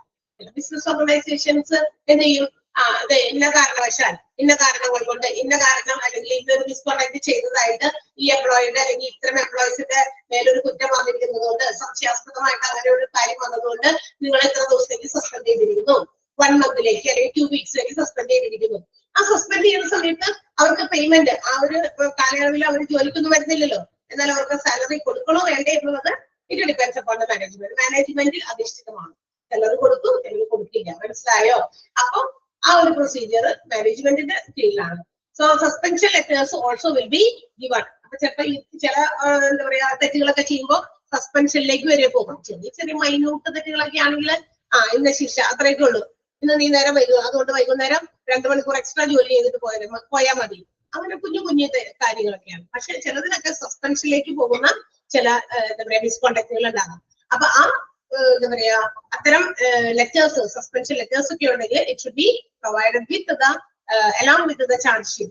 ചാർജ് ഷീറ്റിനോടൊപ്പം അല്ലെങ്കിൽ ചാർജ് ഷീറ്റ് കൊടുക്കുന്നതിന് മുമ്പോ വേണമെങ്കിൽ എന്ത് ചെയ്യാം, ഈ പറയുന്ന സസ്പെൻഷൻ ലെറ്റർ കൊടുക്കാവുന്നതാണ്. അതേസമയം the enquiry if it is not finished within the duration, ആ പറഞ്ഞിരിക്കുന്ന സമയപരിധിക്കുള്ളിൽ ഇൻവെസ്റ്റിഗേഷൻ ഒക്കെ കംപ്ലീറ്റ് ആയിട്ടില്ല എങ്കിൽ അത്തരം സാഹചര്യങ്ങളിൽ salary should not be paid, അല്ലെ, should be paid to the employee. അതായത് നമ്മളിപ്പോ ഇത്ര സമയം ഇപ്പൊ സസ്പെൻഷൻ പീരീഡ് ആയിരുന്നു, 1 മാസത്തേക്ക് ആളെ സസ്പെൻഡ് ചെയ്തു, ആളുടെ മിസ്കോണ്ടക്ട് ഉണ്ടെന്ന് പറഞ്ഞിട്ട് ചാർജ് ഷീറ്റ് കൊടുത്തിട്ട് ആളെ 1 മാസത്തേക്ക് സസ്പെൻഡ് ചെയ്തിരിക്കുകയാണ്. അപ്പൊ ഇവിടെ അന്വേഷണം നടന്നുകൊണ്ടിരിക്കുകയാണ്. ഈ പറഞ്ഞ ആള് ചെയ്തത് കുറ്റമാണോ കുറ്റമല്ലേ എന്നുള്ളത് തെളിയിക്കാൻ വേണ്ടിയിട്ടുള്ള അന്വേഷണങ്ങൾ നടന്നുകൊണ്ടിരിക്കുന്നു. ഒരു മാസത്തിനുള്ളിൽ അന്വേഷണം നടക്കും, അതിന്റെ റിസൾട്ട് വരും. അതിനുശേഷമാണ് സസ്പെൻഷൻ പിൻവലിക്കണോ വേണ്ടതൊക്കെ മാനേജ്മെന്റ് തീരുമാനിക്കാം. അപ്പൊ അങ്ങനെ ഒരിക്കലും സാഹചര്യത്തില് ഈ ഒരു മാസത്തിനുള്ളിൽ എൻക്വയറി കംപ്ലീറ്റ് ചെയ്തിട്ടില്ല എന്ന് വിചാരിക്കാം. പക്ഷെ ഒരു മാസമാണ് ഇയാളെ സസ്പെൻഡ് ചെയ്തിരിക്കുന്നത്. അപ്പൊ ഇവിടെ കംപ്ലീറ്റ് ചെയ്യാത്തത് കൊണ്ട് ആളെ തിരിച്ചു വിളിക്കാൻ പറ്റില്ല. പക്ഷെ എക്സ്ട്രാ പിന്നെ എടുക്കുന്ന സമയത്തിന് എന്ത് ചെയ്യാം, നിങ്ങൾക്ക് സാലറി കൊടുക്കേണ്ടി വരും. അതാണ് പറഞ്ഞിരിക്കുന്നത്. മനസ്സിലായോ? വിതിൻ ടൈം എൻക്വയറി കംപ്ലീറ്റ് ചെയ്തിട്ടില്ല എങ്കിൽ ആ ഒരു ഡ്യൂറേഷനുള്ളിൽ in that case the salary should be provided by the employer to the employee for the extended time. Extend ചെയ്യുന്ന സമയത്തിന് ചിലപ്പോൾ 2 ദിവസം കൂടി നീണ്ടുന്നു, അപ്പൊ എക്സ്റ്റെൻഡ് ചെയ്താൽ 2 ദിവസത്തെ സാലറി ആൾക്ക് കൊടുത്തിരിക്കുക. മനസ്സിലായോ? സസ്പെൻഷൻ വിത്ത് ഓർ വിത്തൗട്ട് പേ. ഒന്ന് വായിച്ചു നോക്കിയേ, ആ 2 പോയിന്റ് ഒന്ന് വായിക്കാം കേട്ടാ. നോട്ടീസ് ഓഫ് എൻക്വയറിയും വായിക്കാം, സസ്പെൻഷൻ വിത്ത് ഓർ വിത്തൗട്ട് പേയും വായിക്കാം പെട്ടെന്ന്.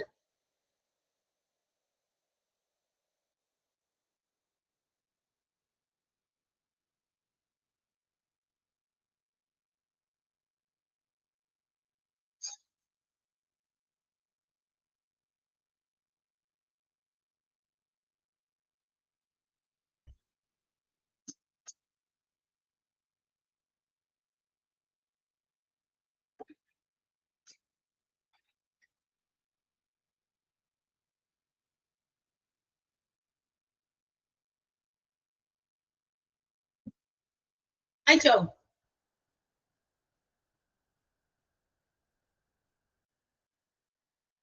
അയച്ചല്ലോ. പറഞ്ഞോട്ടെ. അടുത്തത് conduct of domestic enquiry. Yes, ഇനി അടുത്തത് ഡൊമസ്റ്റിക് എൻക്വയറി. അതായത് നമ്മൾ സാധാരണ ഇത്തരം മിസ്കണ്ടക്ട് ഉണ്ട് എന്നറിയപ്പെടുന്ന എംപ്ലോയീസിനെ കുറിച്ചിട്ടൊക്കെ അന്വേഷണങ്ങളൊക്കെ നടന്നുകൊണ്ടിരിക്കും.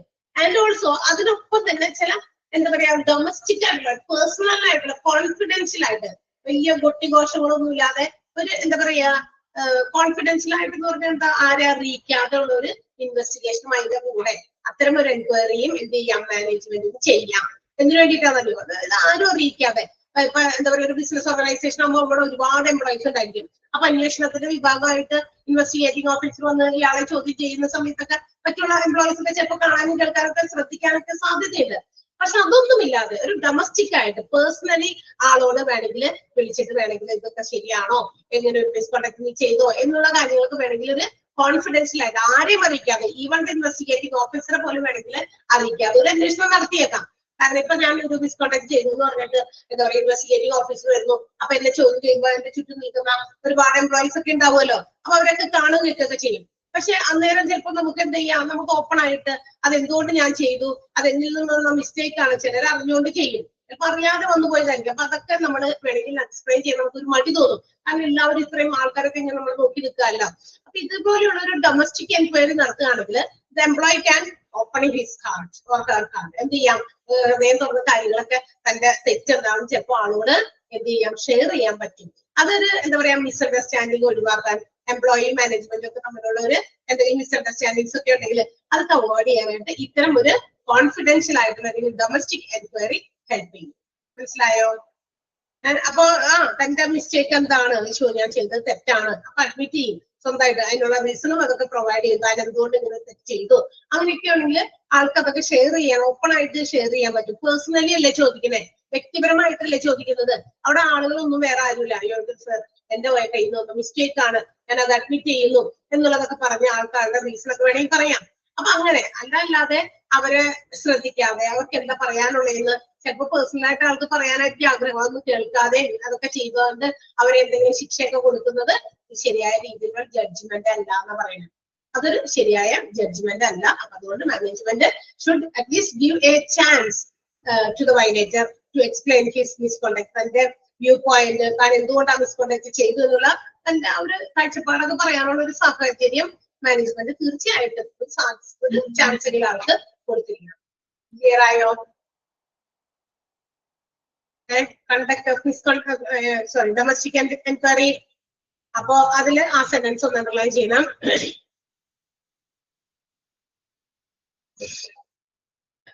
A domestic inquiry must be confidentially done by the management to check whether an employee is guilty of his misconduct or not. അത് ആ ഒരു സെന്റൻസ് അണ്ടർലൈൻ ചെയ്യാം. മിസ്കണ്ടക്ട് ഓർ നോട്ട് വരെ അണ്ടർലൈൻ ചെയ്യാം. അടുത്തത് The management should give at least one chance to the violator to explain his viewpoint. ആ sentence underline ചെയ്യാം. അടുത്ത പാരഗ്രാഫിലെ ലാസ്റ്റ് സെന്റൻസ് thus എന്നുള്ളത് മാറ്റി ബാക്കി ഭാഗം. The management should give at least one chance to the violator to explain his viewpoint.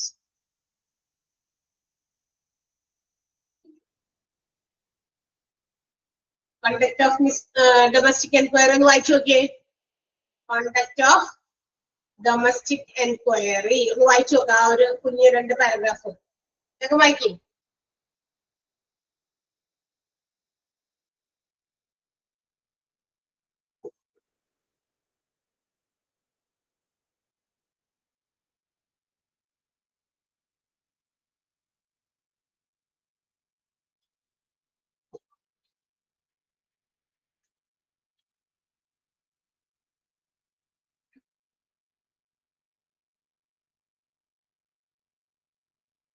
അയച്ചോ?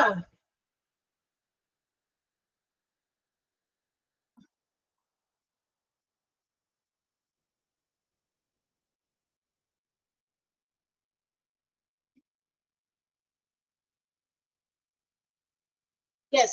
ഇനി അടുത്തത് recording of findings by enquiry officer. Recording of findings, താൻ കണ്ടെത്തിയ കാര്യങ്ങളൊക്കെ റെക്കോർഡ് ചെയ്യണം. ആര്? Investigating officer. ഇപ്പൊ ഒരു എംപ്ലോയിനെ കുറിച്ചിട്ടോ അല്ലെങ്കിൽ എംപ്ലോയീസിനെ കുറിച്ചിട്ടോ അവരുടെ മിസ്കോണ്ടാക്റ്റുമായി ബന്ധപ്പെട്ട് അവരോട് എൻക്വയറി ചെയ്യാൻ പറയുമ്പോ, അങ്ങനെ ഒരു ആവശ്യം മാനേജ്മെന്റ് ചെയ്യുമ്പോ എന്ത് ചെയ്യണം? കൃത്യമായിട്ട് അന്വേഷിക്കും അല്ലെ? അപ്പൊ അങ്ങനെ ഒരു അന്വേഷണം നടന്നുകൊണ്ടിരിക്കെ ആ അന്വേഷണം പൂർത്തിയാകുന്നതിന് മുമ്പ് അല്ലെങ്കിൽ അത്തരം റെക്കോർഡ്സ് അവർ കണ്ടെത്തിയ കാര്യങ്ങളൊക്കെ ഫൈൻഡ് ചെയ്ത കാര്യങ്ങളൊക്കെ റെക്കോർഡ്സ് ആയിട്ട് മാനേജ്മെന്റിന്റെ മുമ്പിലേക്ക് എത്തുന്നതിന് മുമ്പ് management cannot take any disciplinary action. ഒരിക്കലും ഒരു മാനേജ്മെന്റും ഒരു ഡിസിപ്ലിനറി ആക്ഷൻ എടുക്കാൻ പാടില്ല. കാരണം അവിടെ അന്വേഷണം നടന്നുകൊണ്ടിരിക്കുകയാണ്. അന്വേഷണത്തിന്റെ റെക്കോർഡ്സ് അവർ അന്വേഷിച്ച് കണ്ടെത്തിയ കാര്യങ്ങൾ അവരുടെ ഫൈൻഡിങ്സ് മുഴുവൻ റെക്കോർഡ്സ് ആയിട്ട് ഇവിടെ വരണം മേശപ്പുറത്ത്. അത് വന്നു കഴിഞ്ഞാൽ മാത്രമാണ് മറ്റേ എന്താണ് അവർക്ക് എതിരെ എടുക്കേണ്ട നടപടികൾ എന്ന് അന്വേഷിക്കാൻ പാടുള്ളൂ, അല്ലെങ്കിൽ അതിനുള്ള കാര്യങ്ങളിലേക്ക് മൂവ് ചെയ്യാൻ പാടുള്ളൂ. അതല്ലാതെ ചെയ്യാൻ പാടില്ല. ആൻഡ് ഓൾസോ ഈ ഫൈൻഡിങ്സ് എവിടെ നിന്ന് കിട്ടുക? ഈ അന്വേഷണങ്ങൾ എവിടെയൊക്കെ ആയിരിക്കും? അവർ ജോലി ചെയ്യുന്ന ആ ചുറ്റുവട്ടത്തുള്ള എംപ്ലോയീസ്, അവരുടെ കോവർക്കേഴ്സുമായിട്ട് ബന്ധപ്പെട്ടുള്ള അവരുടെ അഭിപ്രായങ്ങളായിരിക്കാം. പിന്നെ പല സോഴ്സിൽ നിന്നും കളക്ട് ചെയ്ത പല എവിഡൻസ് ആയിരിക്കാം അല്ലെ? ചിലപ്പോ ഇപ്പൊക്കെ ആണെങ്കിൽ ക്യാമറാസ് ഒക്കെ ഉണ്ട്. ഇന്നൊരു മിസ്കോണ്ടാക്ട് അവനെ ഓർഗനൈസേഷൻ ചെയ്തു, ഇപ്പൊ ക്യാമറ ഉണ്ട്, അതിന്റെ ഫുട്ടേജ് എടുത്ത് നോക്കാം അല്ലെ? അങ്ങനെ ഒരുപാട് എന്താ പറയാ സോഴ്സ് ഉണ്ട് നമുക്ക് ഇതൊക്കെ ശേഖരിക്കാനായിട്ടുള്ളത്. മാത്രമല്ല ഈ കുറ്റക്കാരൻ അല്ലെങ്കിൽ കുറ്റമെന്ന് ആരോപിക്കപ്പെടുന്ന ആള് തന്നെ കൊടുക്കുന്ന എക്സ്പ്ലനേഷനിൽ നിന്ന് ഇതൊക്കെ അവരുടെ ഫൈൻഡിങ്സ് ആണ്. ഒരാളെ കുറിച്ച് ഇത്തരം ഒരു മിസ്കോണ്ടാക്ട് ചെയ്തതായിട്ടുള്ള അറിയിപ്പ് ഉണ്ടെങ്കിൽ തീർച്ചയായിട്ടും അവരുടെ കോവർക്കേഴ്സിനോട് ഇന്ന ആളിങ്ങനെ ചെയ്തായിട്ട് നിങ്ങൾക്ക് അതിനെ കുറിച്ച് എന്തെങ്കിലും അറിവുണ്ടോ അവരോട് ചോദിക്കാം.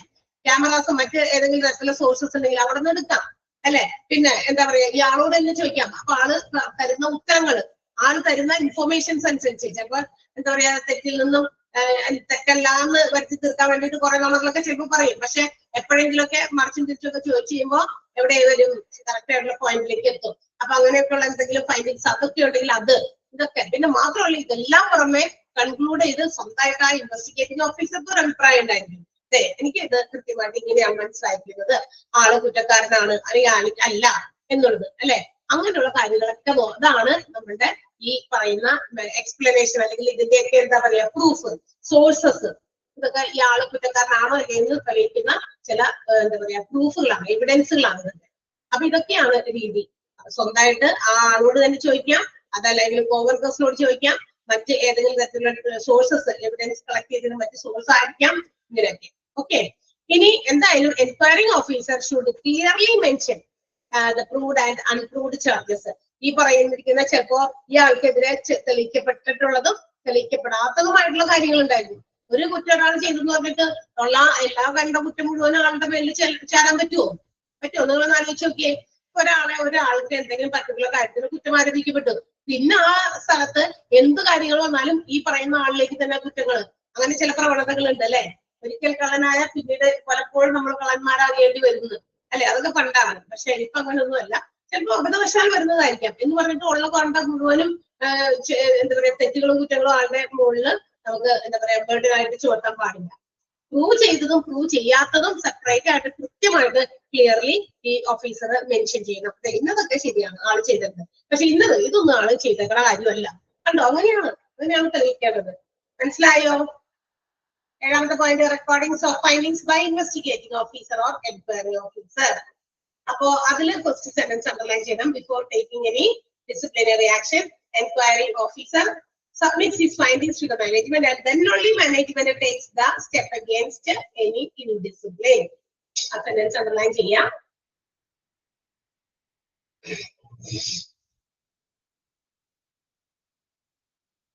ഓക്കെ, ഇനി അതിന്റെ കൂടെ തന്നെ മറ്റൊരു അടുത്ത സെന്റൻസ് ഉണ്ട്. ഈ ഫൈൻഡിങ്സ് എന്തിന്റെ ബേസിസിലാണ് കണ്ടെത്തലുകൾ നടത്തേണ്ടത്? On the basis of opinion given by other coworkers.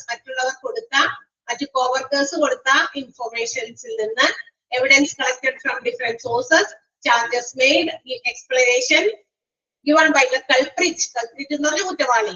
Finally his own opinion and capability to decide the true and false facts. ശരിയും തെറ്റൊക്കെ ഏതൊക്കെയാണെന്ന് മനസ്സിലാക്കാനുള്ള സ്വന്തം കഴിവും അതുപയോഗിച്ച് കണ്ടെത്തിയ കണ്ടെത്തലുകൾ, ഇതൊക്കെ സോഴ്സ് ആണ്. ഓക്കെ അല്ലേ? യെസ്. അടുത്തത് അവാർഡിംഗ് ഓഫ് പണിഷ്മെന്റ്. അപ്പൊ നമ്മൾ എന്ത് ചെയ്തു? കുറ്റക്കാരന്റെ കുറ്റമൊക്കെ കണ്ടുപിടിച്ചു, അതിന്റെ റെക്കോർഡ്സ് ഒക്കെ നമ്മുടെ ഇൻവെസ്റ്റിഗേറ്റിംഗ് ഓഫീസർ മാനേജ്മെന്റിന്റെ അടുത്ത് എത്തിക്കുന്നു. അത് കിട്ടിയതിന് ശേഷം മാത്രമാണ് ഡിസിപ്ലിനറി ആക്ഷൻസ് പ്രൊവൈഡ് ചെയ്യാൻ പാടുള്ളൂ. അപ്പൊ ഇനി അടുത്തത് അവാർഡിംഗ് ഓഫ് പണിഷ്മെന്റ് ആണ്. ഇത് ശിക്ഷ കൊടുക്കുന്ന ഒരു എന്താ പറയാ പ്രക്രിയയാണ് കൊടുക്കുക. അപ്പൊ ഈ പറയുന്ന എംപ്ലോയിയുടെ പേരിലുള്ള ഫൈൻഡിങ്സ് ഒക്കെ നമ്മുടെ ഇൻവെസ്റ്റിഗേറ്റിംഗ് ഓഫീസർ സബ്മിറ്റ് ചെയ്തിരിക്കണ്ടായിരുന്നു. അതോടൊപ്പം തന്നെ the previous history of the employee, ആ എംപ്ലോയിയുടെ ഒരു പ്രീവിയസ് ഹിസ്റ്ററി കൂടി നോക്കും. ഞാൻ നേരത്തെ പറഞ്ഞില്ലേ, പണ്ടെപ്പോഴോ എന്തെങ്കിലും ഒരു കാര്യം ആളുടെ പേരിൽ ഒരു കുറ്റം വന്നു എന്ന് വിചാരിച്ചിട്ട് ആളുടെ പേരിൽ തന്നെ വീണ്ടും കുറ്റങ്ങൾ ആരോപിക്കാൻ പാടില്ല. അപ്പൊ അയാളുടെ പ്രീവിയസ് ഹിസ്റ്ററി നോക്കുമ്പോ എന്താണ്, അയാൾ വളരെ പക്കയാണ്, ക്ലിയർ ആണ്, വളരെ ട്രൂത്ത്ഫുൾ ആണ്, എന്താ പറയുക കമ്മിറ്റഡ് ആണ്, അങ്ങനെ ഒരുപാട് ഗുണങ്ങൾ ഒത്തിരി ഒക്കെ ഉള്ള ആളാണ്. ഇതെന്തോ ഒരു അബദ്ധവശാൽ പറ്റിപ്പോയ കാര്യം അല്ലെ, അങ്ങനെ മാത്രമായിരിക്കും. പക്ഷെ ചില ആളുകളുടെ ഹിസ്റ്ററി നോക്കുമ്പോൾ എന്താവും, ആള് പണ്ട് എങ്ങനെയാണ്, ഹിസ്റ്ററിയിൽ ഒരുപാട് പ്രാവശ്യം റെഡിങ് വന്നിട്ടുണ്ട്, ഈ ആളിന് ഇന്ന കാര്യത്തിന് പിടിക്കപ്പെട്ടിട്ടുണ്ട്, ഇന്ന കാര്യം ഇയാളുടെ പേരിൽ ചുമത്തപ്പെട്ടിരിക്കുന്ന കുറ്റങ്ങളാണ്. അങ്ങനെയുള്ള ഇതുപോലെയുള്ള മിസ്കണ്ടക്ട് വന്നിട്ട് അതൊക്കെ തെളിയിച്ചു കഴിഞ്ഞാൽ അതങ്ങനെ റെഡ് മാർക്കായിട്ട് അവിടെ കിടക്കും. അതെന്തിനാ? റെഡ് മാർക്ക് ചെയ്ത് അവിടെ ഇട്ടേക്കും. എന്താ കാരണം അറിയോ? നമുക്ക് എപ്പോഴെങ്കിലും ഏതെങ്കിലും കാലത്ത് പ്രൊമോഷനൊക്കെ സാധ്യതയുണ്ടെങ്കിൽ ഇത്തരം റെഡ് മാർക്കുകൾ നമ്മുടെ പ്രൊമോഷൻ സാധ്യതയെ കുറയ്ക്കും. അതിനൊക്കെ വേണ്ടിയിട്ട്. അപ്പൊ അങ്ങനെയുള്ള കാര്യങ്ങളൊന്നും ഇല്ലാതെ ഒരു നല്ല കരിയർ ഓർഗനൈസേഷനിൽ ജോലി ചെയ്യുന്നിടത്തോളം കാലം, എത്ര കാലം നമ്മൾ എവിടെയെങ്കിലുമൊക്കെ ജോലി ചെയ്യുമ്പോൾ നമ്മുടെ ആ ഒരു കരിയർ എങ്ങനെയായിരിക്കണം? വളരെ ക്ലിയർ ആയിരിക്കണം അല്ലെ, വളരെ പെർഫെക്റ്റ് ആയിരിക്കണം, വളരെ എന്താ പറയാ ട്രാൻസ്പെറന്റ് ആയിരിക്കണം. മറ്റുള്ളവർക്ക് നോക്കുമ്പോ വളരെ വണ്ടർഫുൾ ആയിട്ടുള്ള ഒരു എംപ്ലോയി ആയിരുന്നു, വളരെ നല്ല എംപ്ലോയി ആണ്, ഒരു കുറ്റവാളിൽ പറയാനില്ല നമുക്ക്, അങ്ങനെയായിരിക്കണം.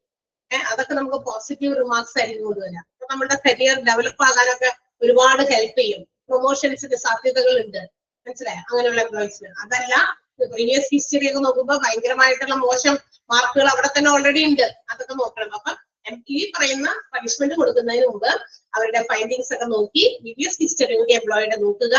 ആൻഡ് ഈ ഇൻവെസ്റ്റിഗേഷൻസും എൻക്വയറീസ് ഒക്കെ നോക്കി അതും എന്താ പറയാ ഒന്ന് കമ്പയർ ചെയ്ത് നോക്കുക. Then the management can give the punishments according to the degree of misconduct. എത്രത്തോളം മിസ്കണ്ടക്ട് ആണ് ആൾ ചെയ്തിരിക്കുന്നത് അതിന്റെ തീവ്രതയ്ക്ക് അനുസരിച്ചുള്ള ഡിസിപ്ലിനറി ആക്ഷൻ മാനേജ്മെന്റിന് പണിഷ്മെന്റ് എംപ്ലോയിക്ക് കൊടുക്കാവുന്നതാണ്. And the punishment should be based on the degree of misconduct done by the employee. Employee ചെയ്ത മിസ്കണ്ടക്റ്റിന് ആനുപാതികമായിട്ട് അതിന്റെ തീവ്രതയ്ക്ക് അനുസരിച്ചുള്ള പണിഷ്മെന്റ് ആണ് കൊടുക്കേണ്ടത്. നേരത്തെ പറഞ്ഞ പോലെ തന്നെ വീണ്ടും ആവർത്തിക്കുന്നു. ക്ലിയർ ആയോ? മനസ്സിലായോ? യെസ്. ഈ ഓരോരോ പോയിന്റ് ബുള്ളറ്റ് നമ്പർ ഇട്ട് എഴുതിയിരിക്കുന്ന ബോൾഡ് ആയിട്ട് എഴുതിയിരിക്കുന്ന എല്ലാ പോയിന്റും ഇമ്പോർട്ടന്റ് ആണ് കേട്ടോ. ഏത് steps in disciplinary procedure. Disciplinary പ്രൊസീജിയറിന്റെ സ്റ്റെപ്സ് ആണ് നമ്മൾ പറഞ്ഞുകൊണ്ടിരുന്നത്. ഒന്നാമത്തെ preliminary investigation, 2 issue of charge sheet, 3 എന്താ പറയാ കൺസിഡറേഷൻ ഫോർ എക്സ്പ്ലനേഷൻ, അടുത്തത് notice of enquiry, suspension with or without pay, എന്താ പറയാ പിന്നെ ഡൊമസ്റ്റിക് എൻക്വയറി നടത്തുക അല്ലെ, കണ്ടക്ട് ഓഫ് ഡൊമസ്റ്റിക് എൻക്വയറി, പിന്നെ record of findings by investigating officer or enquiry officer, awarding of punishment, and last but not the least 10ാമത്തെ എന്താ communication of punishment. ഇനി പണിഷ്മെന്റിന് അർഹനായി എന്ന് തെളിഞ്ഞു. പണിഷ്മെന്റ് എന്തായാലും വാങ്ങിക്കണം, കിട്ടണം. മാനേജ്മെന്റ് തീരുമാനിച്ചു അവൻ ചെയ്തിരിക്കുന്ന മിസ്കോണ്ടക്റ്റിന് ഇക്വലന്റ് ആയിട്ടുള്ള ഒരു പണിഷ്മെന്റ് സ്വീകരിക്കാൻ തയ്യാറായി നമ്മുടെ എംപ്ലോയി നിൽക്കണം. അപ്പൊ നമ്മൾ എങ്ങനെയാണ് പണിഷ്മെന്റിനെ കുറിച്ചുള്ള കാര്യങ്ങൾ, ആ പണിഷ്മെന്റ് കൊടുക്കുന്ന കാര്യം it should be communicated to them, എംപ്ലോയിനെ അറിയിക്കണം. അല്ലെ, ഇന്ന പണിഷ്മെന്റ് ആണ് നിങ്ങൾക്ക് തരുന്നത്, അത് പ്രോപ്പർ ആയിട്ട് കമ്മ്യൂണിക്കേറ്റ് ചെയ്യാം, കൺവേ ചെയ്യാം. മനസ്സിലായോ? എംപ്ലോയിയോട് ആസ് സൂൺ ആസ് പോസിബിൾ, എത്രയും പെട്ടെന്ന് തന്നെ അത് ഇന്നൊരു ശിക്ഷയാണ് നിനക്കെതിരെ വരുന്നത് എന്നുള്ള കാര്യം എത്രയും പെട്ടെന്ന് ആളെ അറിയിക്കും, വെച്ച് താമസിപ്പിക്കേണ്ട ആവശ്യമില്ല. അങ്ങനെ വരുമ്പോൾ അത് എന്താ പണിഷ്മെന്റുമായി ബന്ധപ്പെട്ടുള്ള കാര്യങ്ങൾ അറിയിക്കേണ്ടത് നമ്മുടെ കറസ്പോണ്ടന്റ് ആണ്. ആരാണോ അറിയിക്കുന്നത് ആ വ്യക്തി ആളെ എന്തൊക്കെ കാര്യങ്ങളാണ് പറഞ്ഞ് മനസ്സിലാക്കി കൊടുക്കേണ്ടത്, ഈ പണിഷ്മെന്റുമായിട്ട് ബന്ധപ്പെട്ട കറസ്പോണ്ടൻസ് ആണ് ഇനി നമുക്ക് പറയാൻ പോകുന്നത്. മനസ്സിലായോ? കമ്മ്യൂണിക്കേഷൻ ഓഫ് പണിഷ്മെന്റ് എന്ന് പറഞ്ഞാൽ ആൾക്ക് ശിക്ഷ ഉണ്ട് എന്ന് അറിഞ്ഞു കഴിഞ്ഞാൽ ആളെ അത് പെട്ടെന്ന് അറിയിക്കുക. ആ അറിയിക്കുന്ന ആൾ, അതാണ് ആളെ നമ്മൾ കറസ്പോണ്ടൻസ് വിളിക്കുക. ആ കറസ്പോണ്ടന്റ് എന്താണ് പറഞ്ഞു കൊടുക്കേണ്ടത്? ഒന്ന്, reason for charge sheet issued to the employee. നിനക്കെതിരെ ഇന്ന കാരണത്തിനാണ് ഈ ചാർജ് ഷീറ്റ് കിട്ടിയേക്കണേ എന്നുള്ള കാര്യം അറിയിക്കുക. ഇതിന്റെ കാരണം അറിയിക്കുക. എന്തിനാ ആൾക്ക് ആ ചാർജ് ഷീറ്റ് കൊടുത്തിരിക്കുന്നത്, ആ കാരണം പറയണം.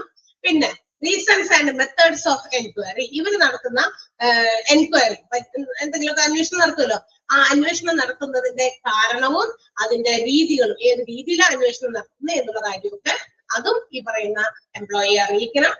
Then results of investigation done by the officers, investigating officers നടത്തിയ അന്വേഷണം, അതിന്റെ റിസൾട്ടുകൾ, ഇന്ന അന്വേഷണം നടത്തിയപ്പോ ഇങ്ങനെയൊക്കെയാണ് ഞങ്ങൾക്ക് കണ്ടെത്താൻ പറ്റിയത്, അതും വ്യക്തമായിട്ട് ആൾക്ക് പറഞ്ഞ് മനസ്സിലാക്കി കൊടുക്കണം.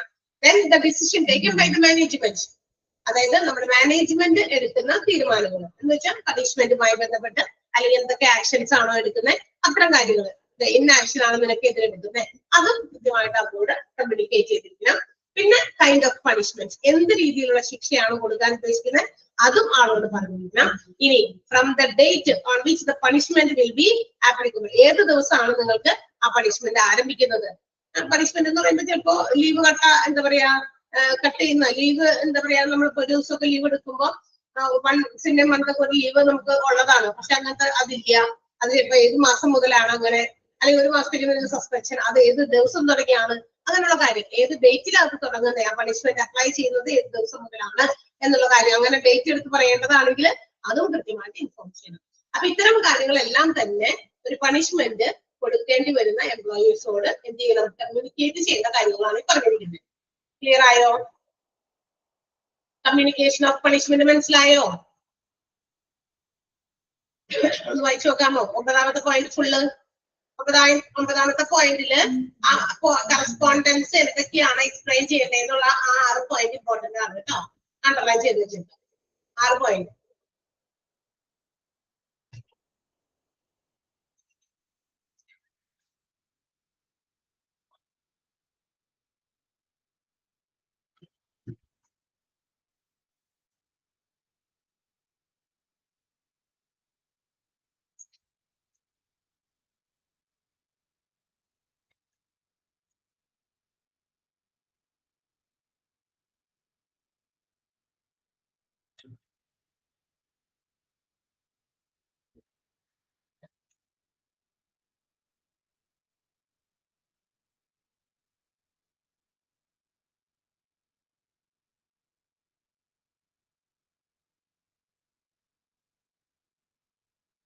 അയച്ചില്ലേ?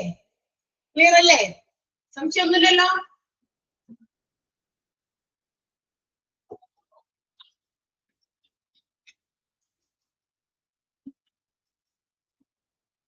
ഹലോ.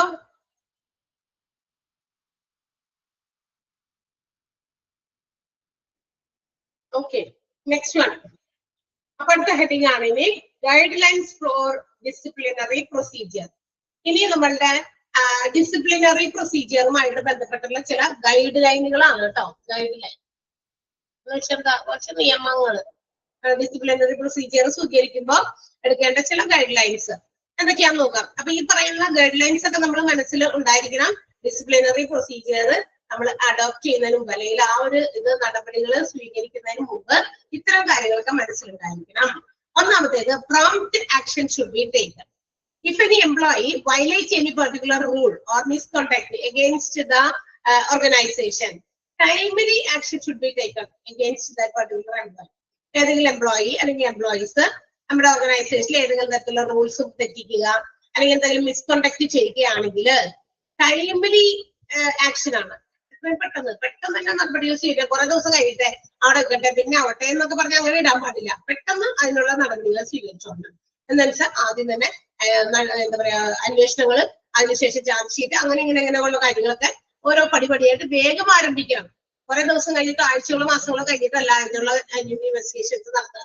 അപ്പൊ അതാണ് പറഞ്ഞത്, അപ്രോപ്രിയേറ്റ് എൻക്വയറീസ് നടത്തുക, എന്തെങ്കിലും നഷ്ടപരിഹാരം കൊടുക്കേണ്ടവരാണെങ്കിൽ അങ്ങനെ പെനാൽറ്റീസ് ഇമ്പോസ് ചെയ്യുന്ന ശിക്ഷയാണ്, അങ്ങനെയാണ് കൊടുക്കുന്നതെങ്കിൽ അങ്ങനെയുള്ള കാര്യങ്ങൾ.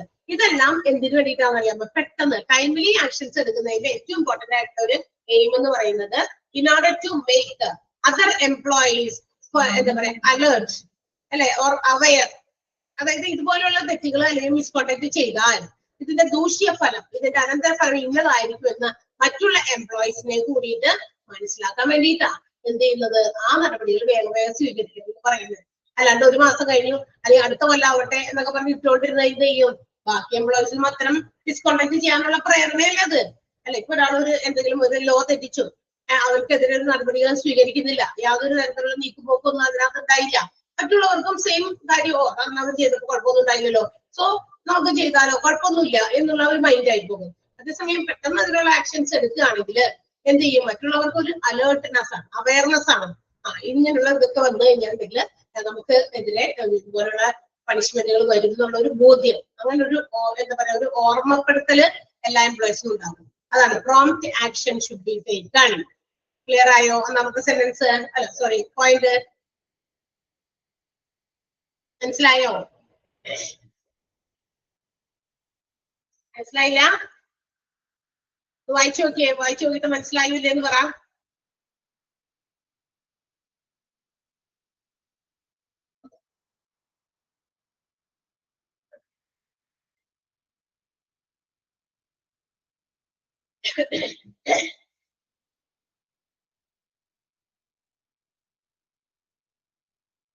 മനസ്സിലായോ? ഉറങ്ങിപ്പോയോ ഇറങ്ങിപ്പോയോ?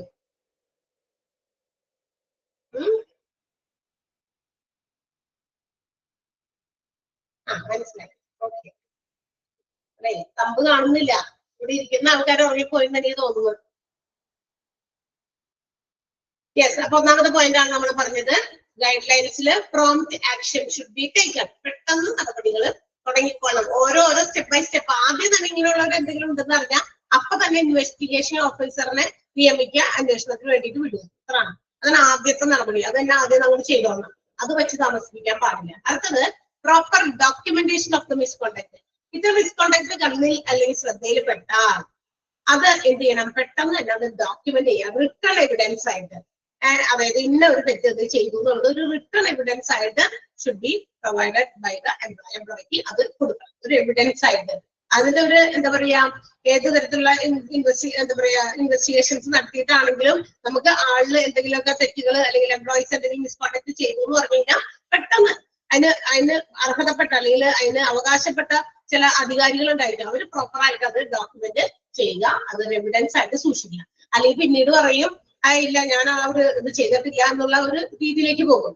അപ്പൊ അങ്ങനെയുള്ള വഴക്കുകളോ വാക്ക് തർക്കങ്ങളിലേക്ക് പോകാതിരിക്കാനായിട്ട് അപ്പൊ തന്നെ പ്രോപ്പർ എവിഡൻസ് ആയിട്ട് അത് ക്ലിയർ ആയിട്ട് അത് റിട്ടേൺ ഒരു ഡോക്യുമെന്റ് ആയിട്ട് സേവ് ചെയ്ത് എവിടെയെങ്കിലും വെക്കുക. അല്ലെങ്കിൽ എന്തുണ്ടാകും, അതിന് വലിയ നെഗറ്റീവ് കോൺസിക്വൻസ് ആയിരിക്കും ഉണ്ടാകുക. കാരണം എന്താണെന്നറിയോ, ഇപ്പൊ ഒരു തെറ്റ് ചെയ്തു എന്ന് പറഞ്ഞിട്ട് അത് ഡോക്യുമെന്റ് ഒന്നും ചെയ്തില്ല, ഇയാൾക്കെതിരെ ഇന്ന ഒരു നടപടി സ്വീകരിക്കുകയാണെന്ന് പറഞ്ഞിട്ട് വേഗം എന്തെങ്കിലും ഒരു ശിക്ഷ പ്രൊവൈഡ് ചെയ്യാണ്. അത് ഡോക്യുമെന്റ് ഇയാൾ ചെയ്ത കുറ്റം എന്താണെന്നൊന്നും ഡോക്യുമെന്റ് ഒന്നും ചെയ്തില്ല, എഴുതിയൊന്നും വെച്ചില്ല, റെക്കോർഡൊന്നും ചെയ്തു വെച്ചില്ല എന്ന്, എന്നിട്ട് തന്നെ പണിഷ്മെന്റ് കൊടുത്തു. പിന്നീട് അത് കുത്തിപ്പൊക്കിയൊക്കെ ആളുകൾ വരും, എന്തുകൊണ്ട് അങ്ങനെ ചെയ്തു, ഇയാൾ ചെയ്ത തെറ്റെന്താണ്, പിന്നീട് അതൊക്കെ കുത്തിപ്പൊങ്ങി വരാനായിട്ട് സാധ്യതകളുണ്ട്. അപ്പൊ അത്തരം ചാൻസസ് അവോയ്ഡ് ചെയ്യാൻ വേണ്ടിയിട്ടാണ് എന്താ പറയാ ഇത്തരം ആയിട്ടുള്ള ആക്ഷൻസ്, ഡിസിപ്ലിൻ ആക്ഷൻസ്, അതുപോലെ misconduct should be evidenced by document ആയിട്ട് എവിഡൻസ് ചെയ്ത് വെക്കണം. മനസ്സിലായി? ഡോക്യുമെന്റ് ആയിട്ട് തന്നെ തയ്യാറാക്കി റിട്ടേൺ എവിഡൻസ് ആയിട്ട് സൂക്ഷിക്കണം. പ്രോപ്പർ ആയിട്ട് സൂക്ഷിച്ചില്ല എങ്കിലാണ് അത് ചിലപ്പോൾ നെഗറ്റീവ് കോൺസിക്വൻസ് ആയിരിക്കും കൊണ്ടുവരിക. ക്ലിയർ ആയോ? രണ്ടാമത്തെ point proper documentation of the misconduct.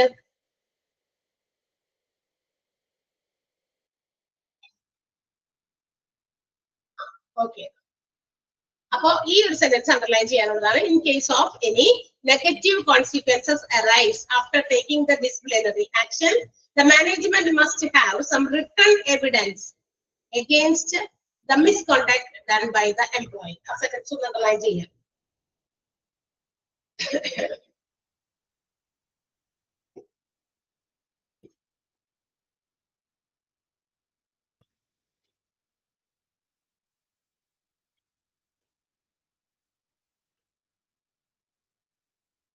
Yes, അടുത്ത പോയിന്റ് മൂന്നാമത്തേത് സൂപ്പർവൈസേഴ്സ് ഷുഡ് ബി ട്രെയിൻഡ്.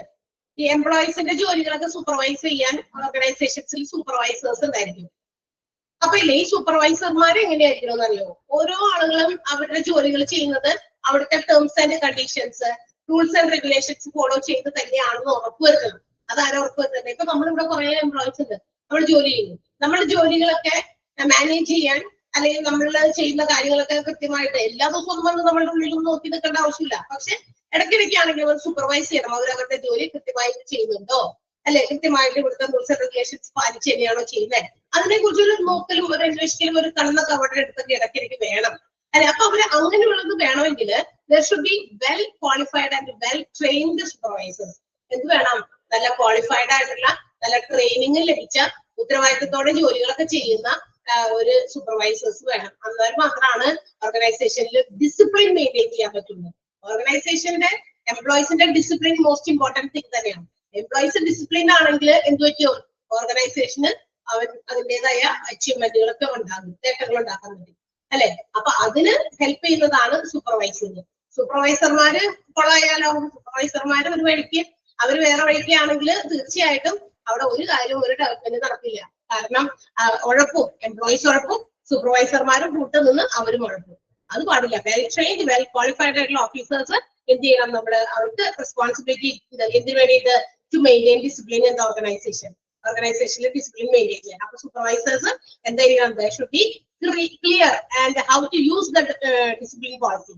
ഒരു ഓർഗനൈസേഷന്റെ ഡിസിപ്ലിൻ പോളിസി എന്തായിരിക്കണം, എങ്ങനെയായിരിക്കണം, എങ്ങനെ അത് യൂസ് ചെയ്യണമെന്ന് അവർക്ക് ആദ്യം തന്നെ ബോധ്യം വേണം. എന്നാലേ എംപ്ലോയീസിന് ബോധ്യം വരുത്താൻ പറ്റുള്ളൂ, അല്ലെ? ഇവിടുത്തെ പോളിസീസ് ഇവിടുത്തെ സൂപ്പർവൈസേഴ്സ് അറിയണം. എന്നാലാണ് നമ്മൾക്ക് എംപ്ലോയീസിന് എന്തെങ്കിലും തെറ്റുകളൊക്കെ വരാൻ സാധ്യതയുണ്ടെങ്കിൽ അത് തെറ്റിത്തരാൻ അവർക്ക് പറ്റുള്ളൂ. അതുകൊണ്ട് ക്വാളിഫൈഡും ട്രെയിൻഡ് ആയിട്ടുള്ള സൂപ്പർവൈസേഴ്സ് ഉണ്ടായിരിക്കും. And also abrupt action should be avoided. അതായത് എന്താ പറയാ, ഓർഗനൈസേഷന്റെ എന്തെങ്കിലും ഇതിന് മോശം വരുത്തുന്ന രീതിയിൽ, നാശം വരുത്തുന്ന രീതിയിലുള്ള എന്തെങ്കിലും ആക്ഷൻസ് ഒക്കെ ഉണ്ടെങ്കിൽ അതൊക്കെ നമ്മൾ ഒഴിവാക്കണം. അതുപോലെയുള്ള ആക്ഷൻസ് ഒന്നും എടുക്കാൻ പാടില്ല. ഓർഗനൈസേഷൻ അഗെയിൻസ്റ്റ് ആയിട്ട്, ഓർഗനൈസേഷന്റെ എന്തെങ്കിലും കാര്യങ്ങളെ ഡാമേജ് ചെയ്യുന്ന രീതിയിൽ, ഓർഗനൈസേഷന്റെ ഇമേജ് ആകാം, അവരുടെ പ്രോപ്പർട്ടീസ് ആകാം, അവിടുത്തെ മറ്റു പല കാര്യങ്ങളും, അതിനെയൊക്കെ ഡാമേജ് ചെയ്യുന്ന രീതിയിലുള്ള ആക്ഷൻസ് ഒന്നും എടുക്കാൻ പാടുള്ളതല്ല. മനസ്സിലായോ? സൂപ്പർവൈസേഴ്സ് ട്രെയിൻഡ് ആൻഡ് ക്വാളിഫൈഡ് ആയിട്ടിരിക്കണം. അതുകൊണ്ട് തന്നെ ഒന്നാമത്തെ സെന്റൻസ് അണ്ടർലൈൻ ചെയ്യുക, രണ്ടാമത്തെ സെന്റൻസും അണ്ടർലൈൻ ചെയ്യാം. 1 ഉം 2.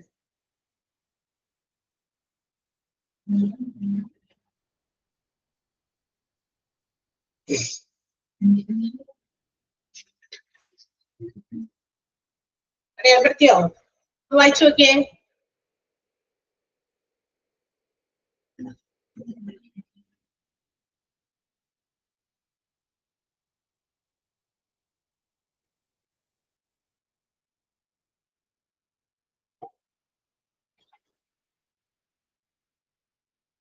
വായിച്ചോ?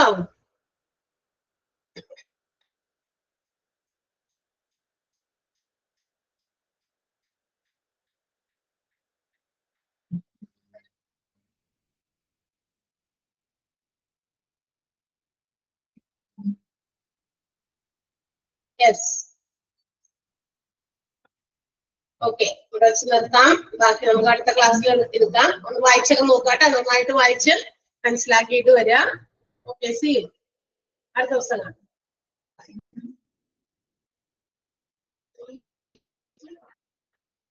Okay, see U.